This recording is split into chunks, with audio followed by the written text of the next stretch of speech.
नमस्कार दोस्तों, my digital पाठशाला में आपका स्वागत है। आज की इस वीडियो में हम चक्रवृद्धि ब्याज ज्ञात करना सीखेंगे। इसके लिए जो हमने सवाल लिए हुए हैं वह कक्षा 8वीं के प्रश्नावली 8.3 से लेकर हम हल करेंगे। इसमें प्रश्न क्रमांक 5 लिखा हुआ था, वासुदेवन ने 12% वार्षिक दर पर 60,000 रुपये का निवेश किया। यह ब्याज अर्धवार्षिक संयोजित होता है, तो ज्ञात कीजिए कि वह 6 महीने के अंत में, दूसरा है 1 वर्ष के अंत में कुल कितनी राशि प्राप्त करेगा। यहाँ पर सवाल में कितने रुपए निवेश कर रहा है, 60,000 रुपये, तो यह क्या हो गया, 60,000 मूलधन हो गया।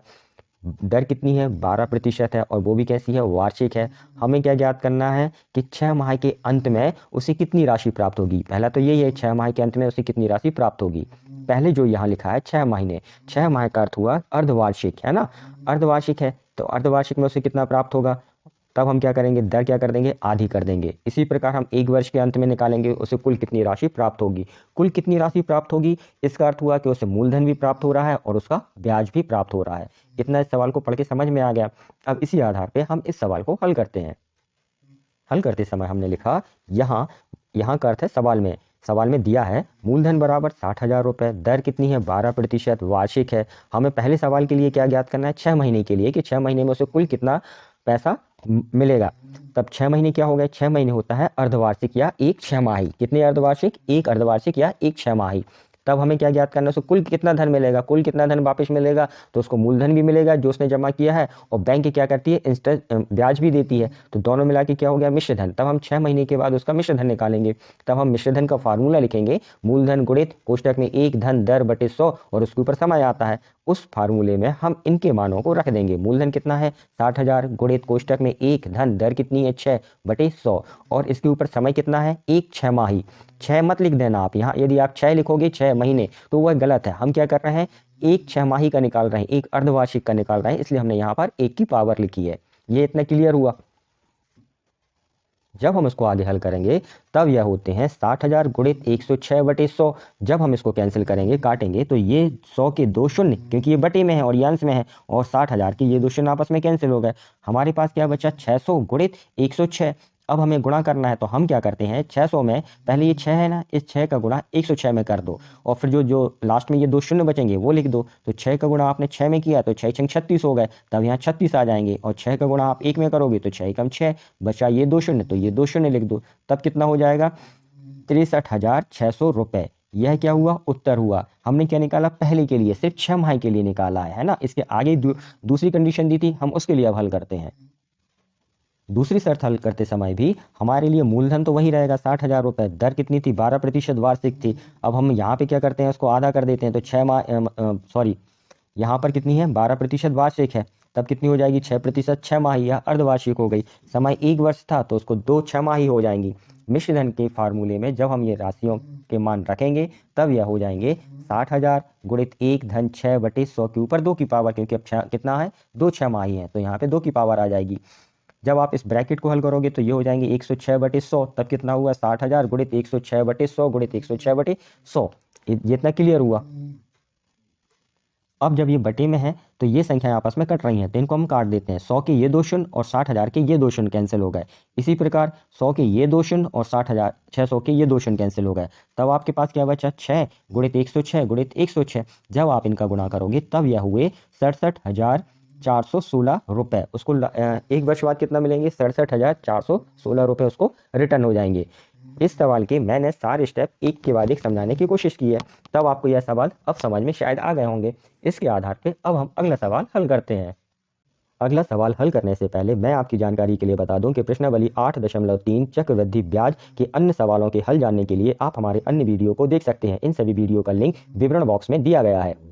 प्रश्न क्रमांक 6 लिखा हुआ था, आरिफ ने एक बैंक से 80,000 रुपये का कर्ज लिया। यदि ब्याज की दर 10% वार्षिक है तो 1/2 वर्ष पश्चात उसके द्वारा भुगतान की जाने वाली राशियों में अंतर ज्ञात कीजिए। यदि ब्याज पहला है वार्षिक संयोजित होता है और दूसरा है अर्धवार्षिक संयोजित होता है। इस सवाल में हमें मूलधन कितना है, 80,000 रुपये, दर कितनी है, 10% है, और समय कितना है, 1/2 वर्ष है। पहली शर्त है कि वार्षिक संयोजित होता है, दूसरी शर्त है अर्धवार्षिक संयोजित होता है। अब हम इस सवाल को आगे हल करते हैं। मूलधन कितना है, 80,000 रुपया है। दर कितनी है, 10% वार्षिक है। अब यदि हम इसको छमाही करेंगे तो दर कैसी हो जाएगी, आधी हो जाएगी। तब कितना हुआ, 5% प्रति छमाही हो जाएगी। समय कितना दिया है, 1/2 वर्ष दिया है, मतलब 1.5 वर्ष दिया है। 1.5 वर्ष में कितनी छमाही होंगी, 3 छमाही होंगी। तब हमने समय कितना लिखा, 3 छमाही लिखा है। हम पहली शर्त के लिए ज्ञात कर रहे हैं, जब चक्रवृद्धि ब्याज वार्षिक संयोजित होता है कितने समय के लिए, 1.5 वर्ष बाद।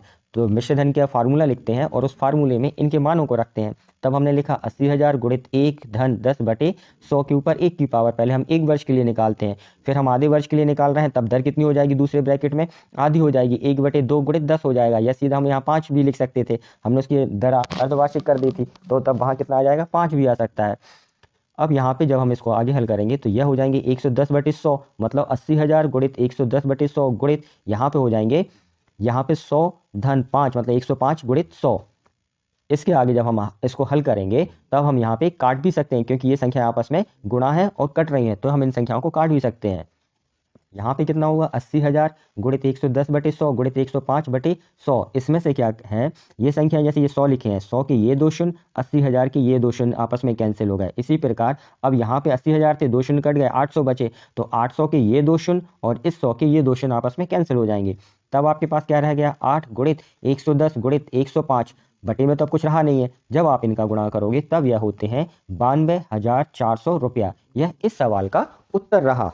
अब हम दूसरी शर्त के लिए हल करते हैं। दूसरा लिखा हुआ था अर्धवार्षिक संयोजित होती है, तब मूलधन तो वही रहेगा 80,000 रुपये। दर 10% वार्षिक या 5% छमाही। समय कितना था, 1/2 वर्ष या 3 छमाही। 1.5 वर्ष बाद मिश्रधन कितना हो जाएगा, 80,000 गुणित 1 धन 5/100 और उसके ऊपर 3 की पावर। 3 तिमाही है, 3 छमाही या 3 अर्धवार्षिक। 80,000 तो 80,000, यहाँ पर 100 का गुणा लघुत्तम समावर्तक लेके जब आप हल करोगे तो ये हो जाएंगे 105/100, उसके ऊपर 3 की घातांक, तो 105/100 को 3 बार लिख के 80,000 से गुणा कर देंगे। वही हमने अगले स्टेप में लिखा, 80,000 गुणित 105/100 गुणित 105/100 गुणित 105/100। इसमें जो संख्याएं आपस में कट रही हैं उन्हें आप काट दो। तब हम क्या करते हैं, इस 100 के ये 2 शून्य, 80,000 के ये 2 शून्य और इसी प्रकार ये 100 के 2 शून्य और 800 के ये 2 शून्य कैंसिल हो जाएंगे। अब हमारे पास क्या बचे, या बटे में 100 बचा है। तब हम क्या करते हैं, इसको 5 से काट दो, तो 5 दूनी हो गए कितना, 10, और यहाँ पे ये शून्य था तो ये शून्य हो जाएंगे। यहाँ पे काटो तो 5 दूनी 10 और 5 एकम 5। अब यहाँ पे 20 है तो यहाँ पे 4 से काट दो, 4 दूनी 8 और 4 पंचे 20। 5 से फिर कट जाएंगे, 5 एकम 5, ये 1, 5 एकम 5, 5 दूनी 10 और 5 एकम 5। तब आपके पास बचा, हर में तो अब कुछ नहीं बचा, अंश में भर बचा। क्या बचा, 2 गुणित 105 गुणित 21 गुणित 21। जब आप इसको हल करोगे तब आता है 92,610 रुपये। यह क्या हो गया, मिश्रधन हो गया। हमें मिश्रधनों में अंतर ज्ञात करना था, इसलिए हमने लिखा, इसलिए मिश्रधन में अंतर 92,610 में से आप 92,400 रुपये घटा दोगे, तब यह बचता है 210 रुपये। यह इस सवाल का उत्तर हुआ। इस वीडियो में मैंने दोनों सवालों को स्टेप बाय स्टेप समझाने की कोशिश की है। इस आधार पर मैं मानता हूं कि ये दोनों सवाल आपको समझ में आ गए होंगे। इस वीडियो में बस इतना ही, फिर मिलते हैं अगले किसी वीडियो में। आपके प्रश्न या सुझाव को कमेंट्स बॉक्स में लिखें। चैनल से जुड़े रहने के लिए चैनल को सब्सक्राइब करें। सवाल समझ में आया हो तो वीडियो को लाइक करें। सवाल को समझने में कठिनाई गई हो तो उसे कमेंट्स बॉक्स में अवश्य लिखें।